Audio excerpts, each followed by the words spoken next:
Hi friends, thank you very much for joining me. I hope you're all okay. I'm going to create a mixed media layout today using some beautiful Prima pattern papers. We're going to use papers that have text on it because the theme is going to be about conversation. So I'm going to combine a few collections and you're going to see how that's going to work out. It's going to be so much fun, you guys. Okay, so I'm starting with the first paper. I've cut it a little bit and now I'm distressing its edges. I love this distresser. It always makes such a mess with all the crumbs, and they get into my clothes and my hair, but that's fine. That's the price of art, of fun art. So after distressing the edges, this is going to be the background paper. I'm going to use this one. This is from the Almanac collection. Really like it, but I'm only going to use the part that has text on it and distress the edges as well. Today I'm going to create this layout that the theme of it is going to be conversation. So that's why I need all the words and all the text and all the letters. We're going to add so many letters after. So this is how it's going to go. We're going to layer it. This is a bit too wide, so I have to cut a piece out. So this is the background paper with both layers on it. Now I'm going to tear it in the middle and create sort of like an opening. You just tear it and roll the corners out. Looks like a collar. And you just do it as deep as you want, and the inner layer as well. So if you want to get a wider opening, then you cut a wider sort of a triangle before you roll the edges out. Excuse me. This weather is so crazy, so my throat is acting up. So sorry about that. So now we have our two layers, and this is how it's going to go with the background. So now it's time to distress the edges of the background paper. I'm using that one because this one is only one-sided. And for the other two layers, you need a double-sided cardstock because when you roll it, then the other side is visible. So you have to use double-sided cardstock. So see how I'm putting the glue on only in the middle, because after that I want to tuck things under or maybe tear it a little bit more. So I'm not putting the glue on the edges of the paper, only in the middle. So it will hold, but it will still give me room to play. So this is how we layered all the papers together. How fun is that? I loved curling paper. It's so much fun. So this is my photos. I really like these photos. It's actually my son with my grandfather talking, making conversation. And these are all the letters that we're going to use, also by Prima. So what I'm going to do, I'm going to arrange the photos on the paper on the layout, but I'm not going to glue them because I want to add all those letters around them. What I want to create is an effect of letters pouring through out of the page. This is what happens to my Prima letters. They got all bundled up and glued to each other, and now I have to set them apart, and it's really annoying, but this is a great opportunity for you to use letters, stickers, or chipboard or whatever that you don't need. I don't know about you guys, but I always have these letters that I don't use. The Q's and the K's and the Z and, letters that don't fit any word. So you use a few letters from a sticker sheet and then you have some leftovers, and that's really annoying. So this is a good opportunity to use them, because it doesn't really matter which letters you put on this layout. It has no meaning, it just needs to be letters. So I'm adding the letters around the photos inside the curls, giving it like a look of pouring, of like a flow of letters, like the same way like words are flowing in a conversation. So I'm arranging them around the photos. The reason that I don't glue the photos is that I want to spray everything later, and I don't want to spray the photos, obviously. So I'm using F's and G's and all kinds of letters. And another thing, that these letters, some of them are ruined because they got stuck to one another, and well, that's what happened. So you just keep on adding the letters wherever you want around the photos, and that will really create a nice effect. You see, even I'm inserting them in between the curls of the paper, the folds that we created. This is a big N. This is important because this is going to be the N of conversation, the last letter. So this is kind of a mark on the paper for me, and now I'm going to add all the letters of that word. And as you can see, I always, when I create the word on the layout, I always do it from right to left, because I don't want to run out of space. So it's a little bit hard to see because their letters are a bit light on that paper, but it does say conversation.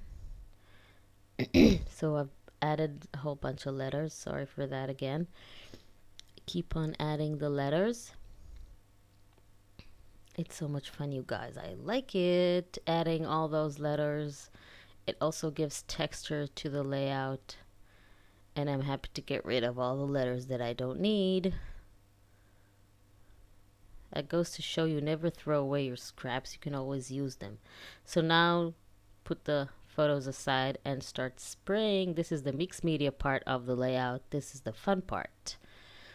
So I'm using glimmer mist this time because I want it to be a more lighter, subtle effect. I don't want very strong colors, just very light colors that would blend nicely to the background. So I've used bronze, and I've used golden terracotta and gold glimmer mists, like I said before. And as you can see, now the letters are starting to be really visible because they have more paint on them. So, and we're gonna add some more later. Give it a nice heat set, and this is liquid distress ink. I really like this. It comes, you see, I'm dripping, and now we're gonna do some drippage effect. Just turn the paper like that, and as it will run. I really love this, and after you heat set it, it looks really great. It blends into the paper. Such a cool effect. I really like it. Now I want to add some more colors to my letters, so I'm just using my finger with the liquid ink. I don't want to drip directly on them, so I'm just taking a little bit of color with my finger and rubbing it on the letters, and it will give them a little bit more color and dimension. So make sure you heat set everything with your heat tool. And now we're going to add a little bit of gesso, but with a stencil. I'm not using modeling paste because I want it to be very thin, and so I'm adding only gesso and a very, very thin layer of gesso.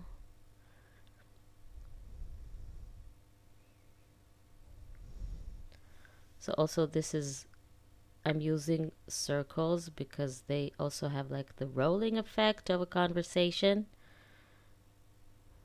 So that's also goes well with the theme. So a little bit of circles just heats it really nicely, and spray a little bit more to give it extra color.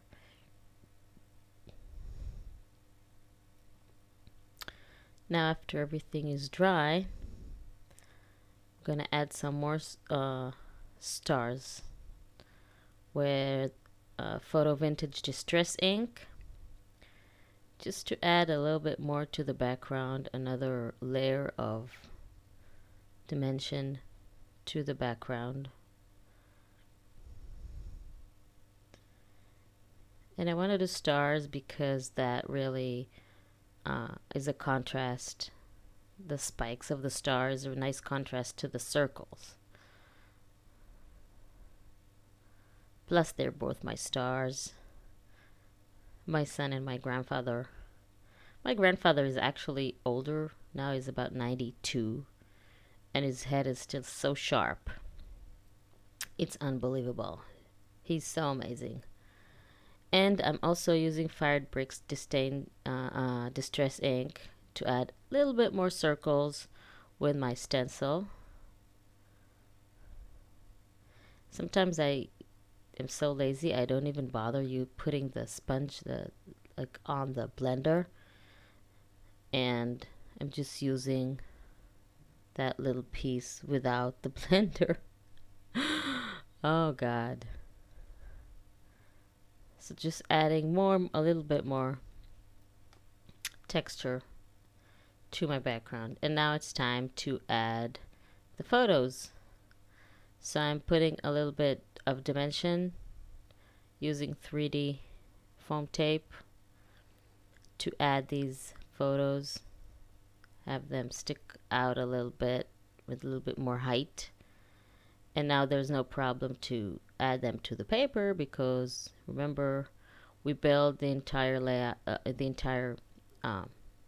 layout around them. So we have these little gaps now that we can put those in there among the letters.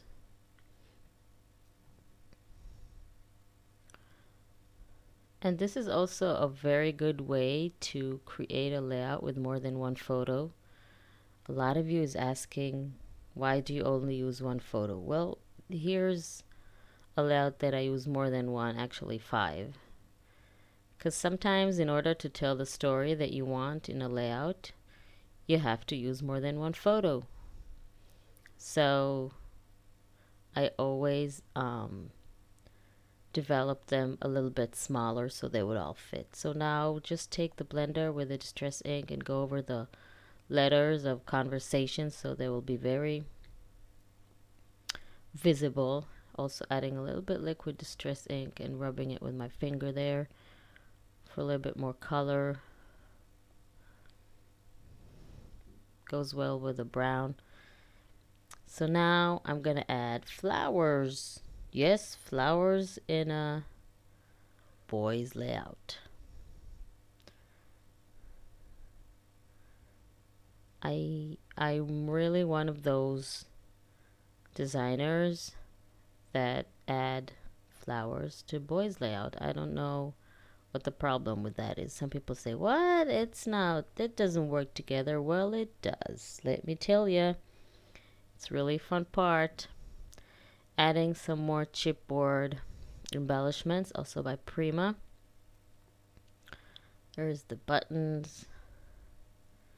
You have all the numbers of the products at the beginning, so there's no problem. I'm just tucking everything under and adding clusters of flowers. This is so much fun, you guys. I like it. The flowers is the best. Well, other than the mixed media, that's the best part of the layout, I think. Sometimes I take things that I don't want to use later. So you see now I'm creating a little bit, tearing some more. You see why I didn't put the glue on the edges? Now I have the opportunity to create more tears in my paper. And this is why I did that, like I explained before. So I'm adding more embellishments, thinking what to put where.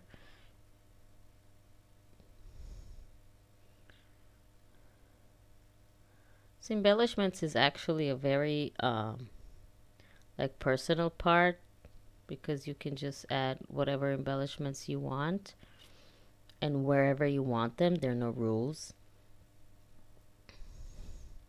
I actually like to take a flower, paper flower, fold it in half, and take another one and fold that in half as well.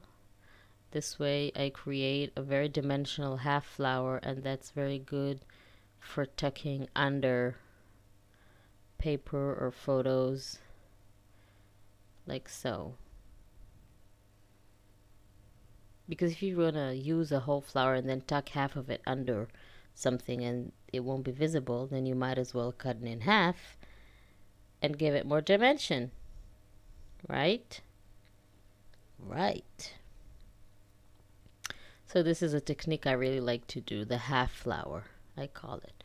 And that's the key as well. And sometimes instead of just folding the flower in half, I actually cut one flower and I create like a sandwich. I'm going to show you to you in a minute. And if I have big leaves, I just cut them to create smaller leaves that will better suit the size of the flowers. See, like I'm doing right here, because the texture is there. So if you want to just make it smaller, just make it smaller. Adding a little bit of dimension under that butterfly. Yep. I like to build 3-story buildings from foam tape. This way it's so much more dimensional. So here's the flower. Now this is the one flower, this is the other. So this one I'm going to cut in half, put one layer, and then fold this one in half. And now I'm going to put the second layer, the orange, of the first flower in the middle. So now it's like a sandwich. Oops. So now it's like a sandwich. Really nice effect. I really like it. Gives it so much more dimension. I like dimension. It's really so much fun. A little bit more ink. And I think I'm done with this layout, and I really like the result. It came out so beautiful. Thank you very much for joining me. I hope you enjoyed it, and I hope you'll have lots of conversation yourself. Here's a little bit of a closer look at everything. Thank you so much, you guys, for joining me. I had so much fun. See you all next time. Bye.